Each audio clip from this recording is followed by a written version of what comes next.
Hello दोस्तों, क्या हाल चाल आप सभी के। तो आज आपका फिर से स्वागत है बैंक रिकन्सिलेशन स्टेटमेंट के पार्ट 2 के वीडियो में। तो कल हमने सिंपल कैश बुक का क्वेश्चन देखा था और ये क्वेश्चन अपने किया था। तो आई होप ये क्वेश्चन सबको समझा होगा। तो आज का जो टॉपिक है, आज जो मैं आपको क्वेश्चन कराने वाला हूँ, आज मैं आपको क्वेश्चन कराने वाला हूँ पासबुक का। यानी कि पासबुक कुछ नहीं होता, कुछ भी, अगर आपको कैश बुक समझ में आ जाए तो। यानी कि कैश बुक में होने वाली सारी ट्रांजेक्शन्स का आप अगर रिवर्सल कर दोगे ना, तो वो पासबुक बन जाएगा। लाइक कैश बुक में ये ट्रांजेक्शन ऐड हो रही है, बस इसको आप लेस कर दीजिए, ठीक है। बैंक इंटरेस्ट यहाँ पे ऐड हो रहा है, पासबुक में आप इसे लेस कर दीजिए, ठीक है। और यहाँ पे ये ट्रांजेक्शन लेस हो रही है, पासबुक में आप इसे ऐड कर दीजिएगा। और यहाँ पे लेस, तो यहाँ पे इसको ऐड कर दीजिएगा, ठीक है। और हाँ, कल की वीडियो में मैंने आपको बताया था कि मैं आपको ये बताऊँगा कि ये नेगेटिव बैलेंस क्यों होता है। सिंपल देखो, ऐसे समझो, सिंपल समझो। हमारी कैश बुक जो है ना, हम कैश बुक का जो है ना, वो डेबिट बैलेंस है, वो पॉजिटिव बैलेंस होता है। कैश बुक का debit balance means positive balance.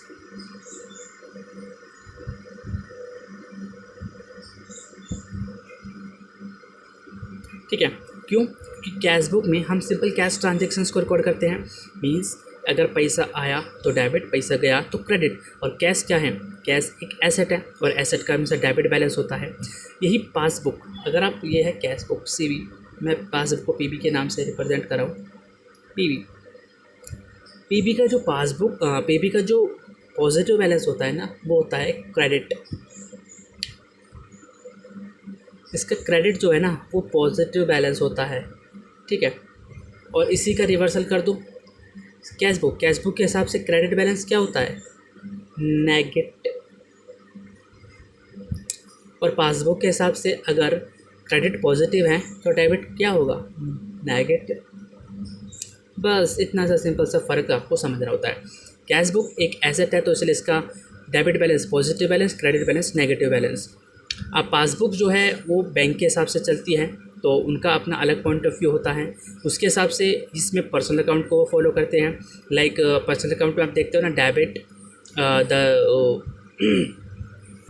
Debit the receiver, credit the giver. तो इसके हिसाब से क्रेडिट द गिवर मान कि आपने जो पैसा देते हैं ना, आपके अकाउंट में आता है ना, your account has been credited with 15,000 rupees, like कुछ भी। तो इसलिए उनके हिसाब से क्रेडिट जो है वो पॉजिटिव बैलेंस होता है, डेबिट जो है वो नेगेटिव बैलेंस होता है। आपको सिंपल सी ये बात याद रखनी है। और जैसा कि आप यहाँ पर देख सकते हो कि बैलेंस एज पर पासबुक जो कि माइनस की तरफ आ रहा है, यानी कि आपके इसमें नेगेटिव आ रहा है, मीन्स टू से क्रेडिट बैलेंस है। और क्रेडिट बैलेंस बोले तो पॉजिटिव। जब भी पासबुक का बैलेंस पॉजिटिव रहेगा ना, तो क्रेडिट का भी, पासबुक का भी पॉजिटिव ही रहेगा। तो आज मैं आपको पासबुक का क्वेश्चन कराने वाला हूँ। तो जैसा कि आप समझ गए, सिंपल ट्रिक आपको याद रखनी है कि कैश बुक में होने वाली, यानी कि आपके दिमाग में कैश बुक चलनी चाहिए और आप क्वेश्चन करोगे पासबुक का सोल्व। मतलब आप ये सोचोगे कि पासबुक के, कैश बुक के हिसाब से इस ट्रांजेक्शन का क्या होगा, और जो भी होगा उसका निशान उस क्वेश्चन के आगे लगा देना। And when you are solving the question, उस साइन को रिवर्स कर देना। सिंपल। आइए क्वेश्चन की वजह से समझते हैं। तो आप यहाँ पे जैसे क्वेश्चन देख सकते हो, On 31st March 2019, the bank passbook of Namrata show a balance of 1,50,000 to her credit, while balance as per cash book was 1,12,050. आप जैसे कि आप देख सकते हो कि यहाँ पे इसने क्या बोला, 1,50,000 क्रेडिट बोले तो ये किसका बैलेंस है? ये बैंक की पासबुक का बैलेंस है। और क्रेडिट बोले तो पॉजिटिव बैलेंस है। सिंपल समझने की बात है। On security of the two books see ascertain the following cause of difference. ठीक है, आपको क्या करना है? आपको कैश बुक के हिसाब से ही सोचना है, पर जो कैश बुक का साइन होगा उसका रिवर्सल लगाते हुए चलना है। अभी हम इसको कैश बुक के हिसाब से सॉल्व करने वाले हैं। She has issue cheque amounting to 80,000 rupees, out of which only 32,000 were presented for payment. मतलब क्या हुआ? उसने 80,000 का एक चेक इशू किया अपने क्रेडिटर्स के लिए, पर बैंक ने सिर्फ उसमें से 32,000 के चेक को ही अभी पे किया है क्रेडिटर्स को, यानी कि बचे हुए 48,000 रुपये भी पे करने बाकी हैं। लेकिन मैंने क्या किया, मैंने अपने कैश बुक में पूरा का पूरा 80,000 रुपये घटा दिया, पर 80,000 तो घटा ही नहीं, घटा तो सिर्फ 32,000 रुपीज़। इसका मतलब मेरी कैश बुक अभी भी 48,000 से बढ़ी हुई है। तो मैं अभी पहले बता रहा हूँ, मैं इसको कैश बुक के हिसाब से भी करके दिखा रहा हूँ आपको। तो कैश बुक में ये बैलेंस क्या होता? ऐड होता। कितना? 48,000 रुपीज़। मैंने आपके लिए लिख भी दिया। She received a check of 5,000 which she recorded in her cash book but forgot to deposit in the bank account। बताओ क्या अच्छा बना दिया यार। इसको 5,000 रुपये का चेक रिसीव हुआ और इसने इस चेक को लिया और अपने टेबल के गले में डाल दिया और सोचा कि मेरा बैंक का जो बैलेंस है वो 5,000 रुपये से बढ़ गया। ऐसा कभी होता है क्या? आपको जाना पड़ेगा बैंक में, वो चेक जमा कराना पड़ेगा, तभी तो बैलेंस बढ़ेगा। इसने अपनी कैशबुक का बैलेंस बढ़ा दिया बट पासबुक में तो बैलेंस नहीं बढ़ा, तो पासबुक के हिसाब से उसे नीचे आना पड़ेगा। तो ये क्या करेगा? लेस करेगा। ठीक है। A cheque of 22,000 deposit by her not clear date, यानी कि क्या हुआ कि इसने 22,000 का जो चेक है वो डिपॉजिट करवाया बैंक में। तो इसने सोचा कि मेरा जो बैलेंस है बैंक का वो बढ़ गया होगा, पर वो सच्ची में बढ़ा क्या? नहीं। क्यों नहीं बढ़ा? क्योंकि वो चेक अभी क्लियर नहीं हुआ। तो ये बैलेंस को क्या करेगा? हटाएगा, क्योंकि इसका बैंक का बैलेंस बढ़ा नहीं है, पर इसके हिसाब से बढ़ गया, तो इसको कम करेगा, ये तो लेस करेगा। मैं पहले बता रहा हूँ, मैं इसको कैश बुक के हिसाब से करा रहा हूँ। कभी कोई कहे ये तो गलत है, नहीं। रुको। Mister Gupta deposit an amount of 15,700 in her bank which has not been recorded by her in cash, यानी कि इसको 15,700 रुपये की पेमेंट मिली किसी क्रेडिटर से, किसी डेटर से, और इसने अब तक इसको रिकॉर्ड नहीं किया। तो इसको क्या करते हैं आप? आपको पैसा मिला तो आपकी कैश बुक बढ़ी ना, तो आप इसको ऐड कर लेते हैं। सिंपल।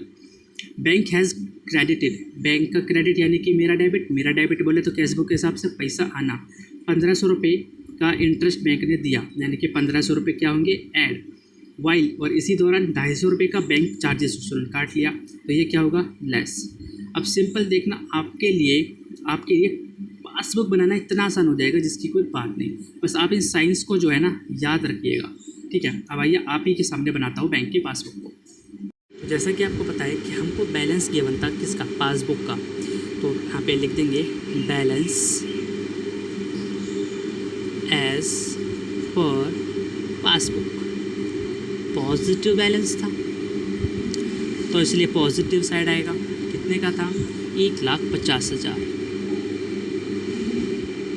सिंपल। तो पहली एंट्री क्या थी? She has issue cheque amounting to 80,000 out of which only 32,000 were presented for payment. तो इसमें हमने क्या किया था? 48,000 को ऐड। तो मैंने क्या किया था? कैश बुक में ऐड तो पासबुक में लेस। तो यहाँ पे हम लिख लेते हैं लेस वाली आइटम्स। यहाँ पे हम लिख लेते हैं लेस वाली आइटम्स। ठीक है। क्या किया? Cheque issue but not present. कितने का? 48,000 रुपीज़ का। नेक्स्ट है she received a cheque of 5,000 which she recorded in her cash book but forgot recorded. तो इसको मैं लेस करता, तो अब इसको क्या करूँगा? ऐड। Check receive. बस कुछ मत सोचना, बस रिवर्सल लिखना और ऐड और लेस करते जाना। ऐड। ठीक है। Cheque receive but forgot to deposit.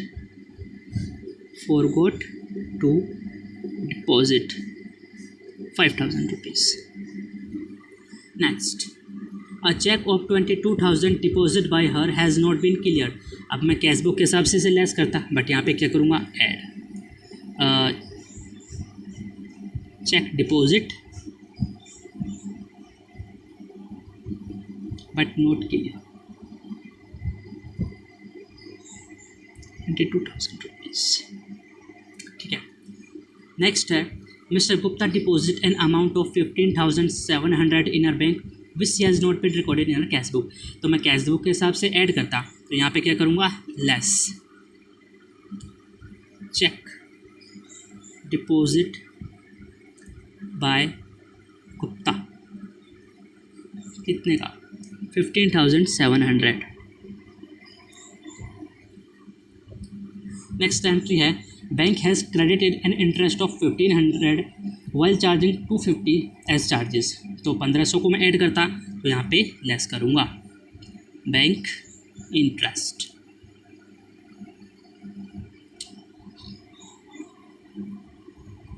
और इधर ऐड करूँगा बैंक चार्जेस, क्योंकि बैंक चार्जेस को मैं लेस करता। कितने का? 250। एंड इसको आप ऐड लेस कर लीजिए, आपके पास आपका आंसर आ जाएगा। तो सिंपली 1,50,000 एड 5,000 एड 22,000 एड 250, ठीक है। लेस करेंगे 48,000, फिर से लेस करेंगे 15,700, लेस करेंगे 1,500, तो आपके पास बैलेंस आएगा कैश बुक के हिसाब से, बैलेंस एज पर कैश बुक, जो कि आएगा 112050, ठीक है। तो ये हिसाब से ये आपके हिसाब से बैलेंस आ गया कैश बुक का, जो कि रियल बैलेंस होना चाहिए। अब आप सबके मन में ये क्वेश्चन आ रहा होगा कि भैया हमको ये बताओ कि ये एंट्री कैश बुक में ऐड और पासबुक में लेस क्यों होती है, और जो एंट्री कैश बुक में लेस वो पासबुक में ऐड क्यों होती है। देखो, तो सिंपल ऐसे समझो, कैश बुक को जो है हम बनाते हैं, पासबुक को जो है वो बैंक बनाता है। तो हम तो अपने हिसाब से कर सकते हैं, बट बैंक तो हमारे हिसाब से नहीं चलता ना। तो जैसे कि आप इस वाली एंट्री में समझो, हमको चेक रिसीव हुआ, तो हमने अपने हिसाब से अपनी कैश बुक में लिख दिया कि हमको 5,000 रुपीज़ मिले, पर बैंक को 5,000 रुपीज़ अभी रिसीव हुए क्या, नहीं, तो बैंक तो 5,000 रुपये नहीं बढ़ाएगा, तो इसलिए हम उससे लेस करेंगे। तो बैंक का जो बैलेंस है वो भी 5,000 रुपीज़ से बढ़ा ही रहेगा, तो इसलिए इसको ऐड करते हैं। जैसे कि cheque deposit but not clear, यानी कि हमने क्या सोचा कि हमने 22,000 का चेक डिपॉजिट करा दिया और हमारे खाते में 22,000 रुपये बढ़ गए, पर बैंक में अभी बढ़े क्या, नहीं, यानी कि मतलब क्या होगा कि हम उसे अगर बैंक में जमा कराएंगे तो मेरा बैलेंस बढ़ेगा और बैंक का बैलेंस क्या होगा, घटेगा। क्या बैंक का बैलेंस घटा क्या, नहीं घटा। बैंक के चार्जेस 250 रुपये, तो बैंक का 250 रुपये चार्ज किए, तो इससे मेरा बैलेंस तो घटेगा बट बैंक का बैलेंस तो बढ़ेगा, तो इसलिए पासबुक बढ़ रही है। और यहाँ पे देखो सब में पासबुक घट रही होगी, कोई सी भी आप ट्रांजेक्शन उठा कर देख लो। जैसे कि चेक इशू किया बट प्रेजेंट नहीं किया, इसके हिसाब से मेरी पासबुक घटनी चाहिए थी, पर घटी क्या, नहीं, सिर्फ किसने घटी, 32,000 रुपये से घटी। चेक डिपॉजिट बाय गुप्ता के द्वारा चेक डिपॉजिट किया, तो इससे मेरी कैश बुक बढ़ेगी बट पासबुक तो घटेगी ना, तो इसलिए ये वाली भी घटी। बैंक का इंटरेस्ट, यानी कि मेरी कैश बुक तो बढ़ेगी बट बैंक की पासबुक तो घटेगी, क्योंकि वो मेरे को 1,500 रुपये दे रहा है। तो ये सिंपल कॉन्सेप्ट होता है इनको एडलेस करने के पीछे। आई होप आपको ये क्वेश्चन समझा होगा। अगर आपको वीडियो अच्छी लगी तो वीडियो को लाइक करें, चैनल को सब्सक्राइब करें, और कल मैं आपके लिए फिर से, यानी कि कल मेरी एक और फिर से वीडियो आएगी। कल का जो टॉपिक होगा वो कैश बुक का ओवरड्राफ्ट बैलेंस होगा, तो स्टे ट्यून ऑन चैनल।